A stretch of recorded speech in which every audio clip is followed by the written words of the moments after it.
Galerinha, tudo bem com vocês? Professor Rafael Souza na área de língua portuguesa. Gostaria que vocês pegassem o material de vocês, pessoal, na página 30. Página 30. Ele começa cá um pouquinho na página 29. Dá continuidade na página 30 e 31. Tudo bem? Vamos explicar para vocês agora um pouquinho sobre pronomes relativos, algumas nuances, algumas características sobre ele. Por que é importante, né? Nós estamos falando de orações subordinadas adjetivas, seja elas restritivas ou seja elas explicativas, tá? Restringe quando não tem vírgula, explicativa quando tem vírgula, porque eu explico quem são e quem não são. Na verdade, tudo tranquilo, né? O pronome relativo, quando vocês tiverem as orações e tiver um pronome relativo conectando essas orações, eu vou chamá-las de orações, muito bem, orações subordinadas adjetivas, porque tem valor de adjetivo. E quando eu não tiver uma conjunção integrante, por exemplo, eu vou chamar de quê? De orações subordinadas substantiva. Então, essa diferença entre o pronome relativo e a conjunção integrante é de suma importância. Peguem aí, pessoal, na página 29, né? Só para vocês terem a noção da frase que está proposta aí. Durante o dia sou pobre, gato que as pessoas expulsam no sofá. Durante o dia sou o pobre gato que as pessoas expulsam no sofá. Coitado. Esse que, pessoal, está substituindo a palavra gato. Primeiro, dá para poder detectar que é uma conjunção integrante? Vamos ver. Durante o dia sou o pobre gato isso. Professor, não tem lógica nenhuma. Dessa forma, você não consegue transportar como oração subordinada substantiva, porque não faz nuance a uma conjunção integrante, certo? Mas sim é um pronome relativo. Se é um pronome relativo, faz parte de uma oração subordinada adjetiva. E que oração subordinada adjetiva seria essa? Oração subordinada restritiva. Durante o dia sou o pobre gato que as pessoas expulsam do sofá, porque ela está sem vírgula. Então ela restringe que é aquele gato mesmo. Não tem outro que fica no sofá e outro que a pessoa expulsa. Entendeu? Se, por exemplo, colocasse vírgula aí sim, teríamos dois ou mais gatos. Um é expulso e os outros ficam no sofá. Virando a paginazinha de vocês aí, nós temos algumas características dos pronomes relativos, tá? Tem aí, eu vi a menina de quem você falou. Primeira oração e a segunda oração. O pronome relativo está retomando o termo menino. Eu quero que vocês tenham em mente isso, como a gente já está aprendendo. Pronome relativo retoma algo antecedente.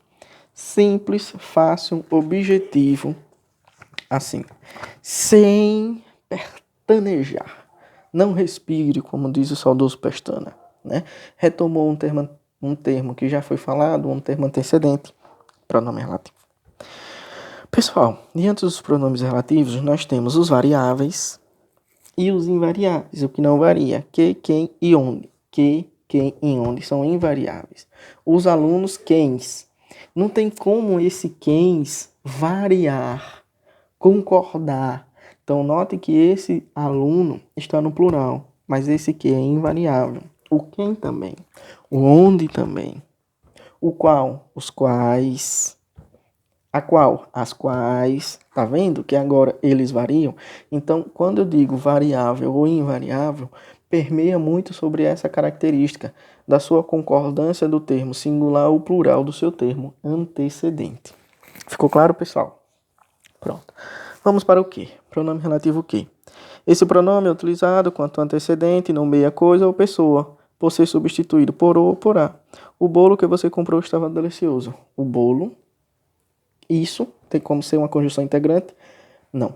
Dessa forma que faz parte da característica do pronome relativo, certo? Que está retomando o antecedente bolo. Tranquilo? Beleza? Pronto.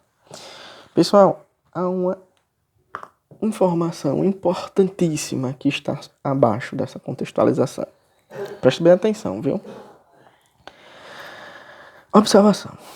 Se a preposição tiver mais de uma sílaba, não se emprega o que?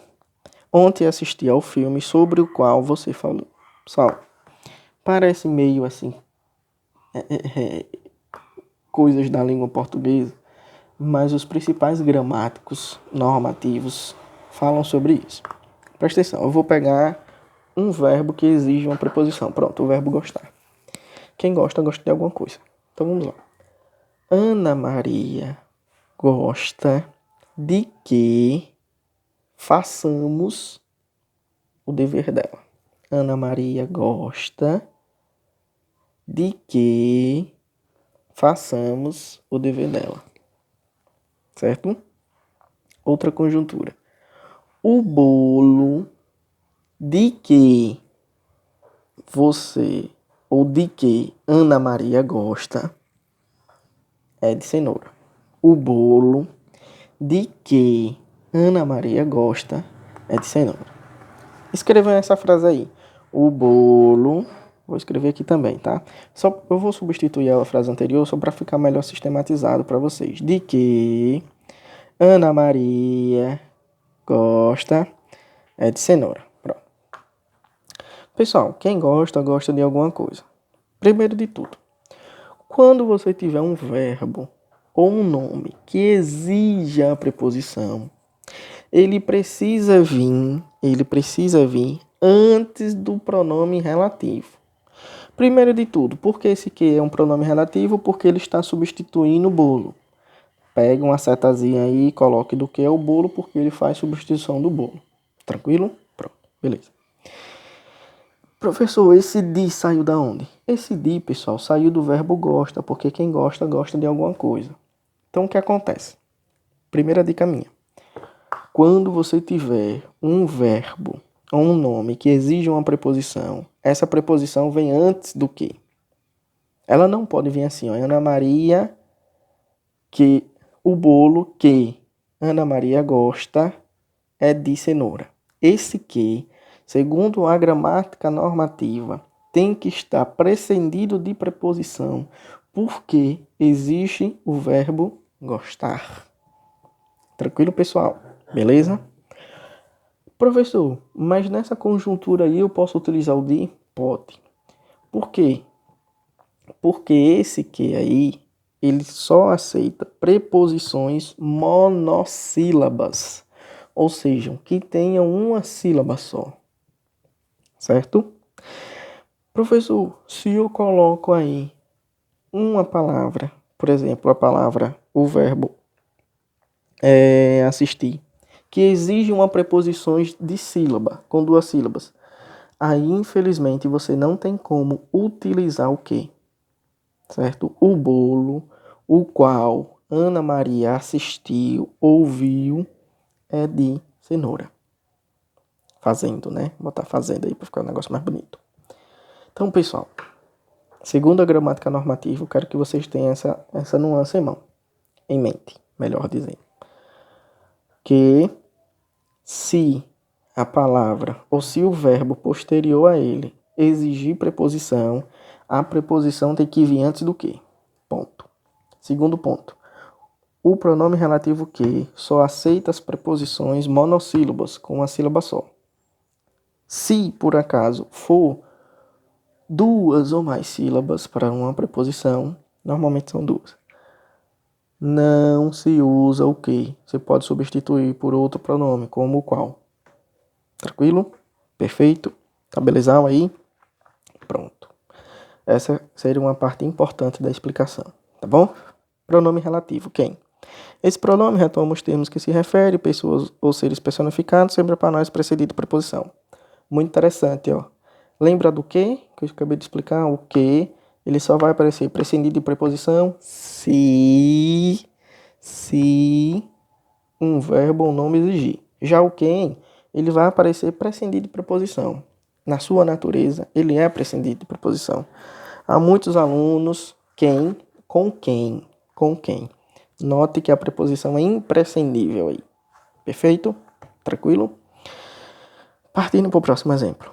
Pronome relativo cujo e variáveis. Pessoal, Esse pronome relativo cujo é bastante interessante também. Existem duas características. Primeiro, ele precisa vir posterior a um substantivo e anterior a um substantivo. Ou seja, ele estará sendo usado entre dois substantivos que indicam a característica de posse. E o segundo ponto primordial é que após o pronome relativo cujo, você não utiliza artigo. É muito comum, quando nós estamos escrevendo, colocar um artigo posterior ao pronome cujo. Por exemplo, Maria irá à feira cuja ou cujas frutas ficaram lá. Aí o que é que acontece? Normalmente a gente coloca cujas as frutas. Pessoal, o pronome cuja não pode vir depois dele artigo. É lei. Está na gramática normativa. Cujas frutas e não cujas as frutas. Por quê, pessoal? Porque ele vai concordar com o seu termo posterior. Note na frase que está no livro material didática de vocês. Isabela é uma jovem cujos avós. Jovem substantivos, avós substantivos. Indicam a ideia de posse. Posse como assim, professor? Jovem e avós, a posse dele. Os avós são dos jovens. Ele está concordando com o seu termo procedente, que é avós. Entendeu? Então, não respire. Cujo só vem entre substantivos, entre dois substantivos, indicam característica de posse. E outra coisa, não pode vir depois do pronome cujo artigo. Ok? Vamos para o onde e o aonde. Professor, que coisa, esse aonde e aonde pega muita gente, realmente. Esse onde e aonde, pessoal, é muito comum a gente utilizar eles, né? Mas presta atenção comigo. Onde e aonde. Fecha os olhinhos e mentalize aí comigo, ó. Onde e aonde. Onde. Ideia de lugar fixa. Certo? Ideia de lugar fixa. Aonde? Ideia de lugar. Só que com movimento. Irei aonde você estiver. Eu preciso caminhar. Eu preciso me movimentar para ir até a pessoa. E quem vai a algum lugar. O verbo exige a preposição a. Dessa forma é aonde. Certo? A casa onde você mora é perto. Onde? Lugar. Muita gente coloca esse onde de forma indevida. A casa onde você mora. A casa onde você mora. O lugar onde você mora. Entendeu, pessoal? Onde só substitui lugar. Onde só substitui lugar. Pelo amor de Deus, não me coloque esse onde sem ser substituir lugar, que está errado. Visitei a cidade onde você mora, ou seja, a localidade onde você mora. Aonde seu irmão vai nessas festas? Indica movimento. Quem vai a algum lugar. Tá certo, pessoal? Tranquilo até aí? Pronto, eu acho que eu expliquei todas as características, né? Transcritas, né? Sobre essas nuances do pronome relativo. Eu vou só ler para poder dar uma análise geral do que está abaixo. Os pronomes relativos, essa função sintática na oração a que pertence. A melhor forma de fazer essa análise é substituindo o pronome pelo seu termo antecedente. Ou seja, você substitui pelo termo antecedente e detecta qual é a função sintática dele. Por exemplo, o professor viajou. O professor foi substituído pelo colega. Observe que, ao substituir o termo, o antecedente exerce a função sintática de sujeito. Suponhamos, pessoal, que havia um que aí. O professor viajou, isso não tem condições. O professor viajou. O professor que viajou foi substituído pelo colega. Substitua esse que está retomando o professor por professor e veja qual é a função sintática dele. Função sintática: sujeito. Função sintática: objeto direto, objeto indireto, aposto, complemento, adjunta adverbial. Lembra daquilo que a gente estava estudando anteriormente sobre essas características sintáticas? Lembra que no primeiro módulo a gente fez algumas análises sintáticas? É referente a isso. Mas calma, isso eu vou explicando gradativamente. ok? As revistas são muito interessantes. Leio as revistas. As revistas está completando o sentido do verbo ler. Quem lê, lê alguma coisa. Lê o quê? As revistas. Objeto direto, não tem preposição. Bom, pessoal, tranquilo até aí? Beleza? Eu quero que vocês respondam as questões 8, 9, 10 e 11 do material didático de vocês. 8, 9, 10 e 11. Tchau, pessoal. Até breve. E continuaremos depois com as nossas aulas.